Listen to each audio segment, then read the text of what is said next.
129 days, Ashton felt a spark of warmth in his chest. He figured after the beatdown he'd given Jay and his buddies, it would only be a matter of time until it was his turn.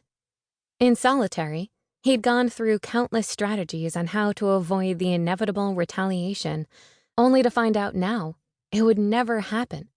He'd cut the head off the beast. Ashton slapped the ball out of Stan's hands, faked right, and then used his height advantage to lay the ball in the hoop. "Smooth," Stan praised. "I might make a player out of you yet." Ashton grinned, even as he bent over and clutched his aching side. "Keller!"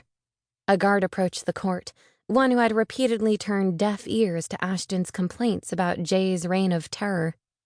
"The warden wants to see you." Ashton passed the ball to Stan and cleared his face of all expression. Even if he'd just broken out in a cold sweat, he wasn't about to show fear. Stanley smiled and nodded his encouragement, as if the ward intended to give Ashton a medal or something. But he'd been around long enough to know that wouldn't happen. Even if he had saved the kid's life, the fact remained that he'd beaten up several inmates in the process, breaking the zero-tolerance policy for fighting. The guard turned and walked away, expecting Ashton to follow. His feet like bricks, Ashton trudged after him. "Hey, see you at dinner," Stan called. Ashton lifted a hand without looking back. The guard pulled his club as they passed the bleachers and pointed it straight at DW. "Daniel Winston, you're next." Any hope of an accommodation dissolved in that moment. If Dipwad was on deck, this couldn't be good. Ashton stared DW down as he passed. But apparently the jerk was even less intelligent than he appeared, because he shouted, "I ain't following no murderer." Then he hawked a loogie that arched straight onto Ashton's boots. Red washed over his vision, and Ashton rushed toward the bleachers. With Jay as a shield, this coward had tormented him for years.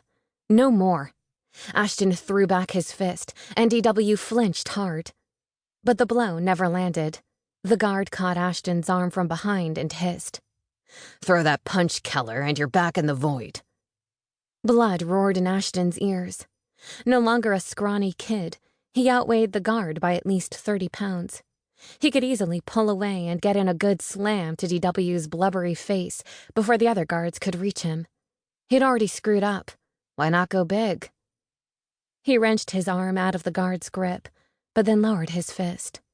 This pissant wasn't worth another week of confinement. Instead, he leaned in and growled, "Touch Stanley or any other kid here again, and I'll put you in the ground."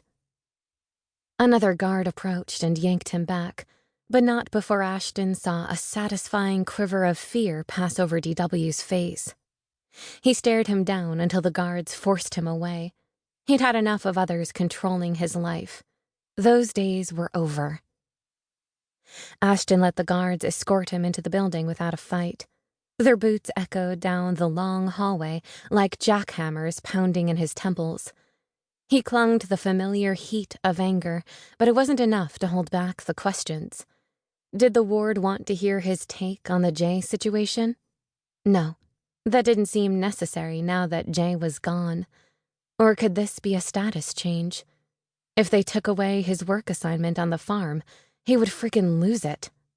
The afternoons baling hay, tending crops, and looking after the animals were what kept him sane. But the ward wouldn't mess with calling a face-to-face meeting for something so mundane. He'd just send new work orders through the chain of command. Then, as they climbed the stairs to the administrative wing, it hit him. This was the meeting to inform him he'd blown his chance at early release. All the blood drained from his head and sloshed into his stomach. He'd expected it was coming, but the thought of another year of nights lying in his bunk, staring at the ceiling, of holidays when no one came to visit him, and endless hours gazing at the world through a barbed wire fence almost brought him to his knees. They stopped at the last door at the end of the hall, and the first guard shoved his baton into Ashton's chest. "Don't move a muscle, kid." He disappeared behind a door marked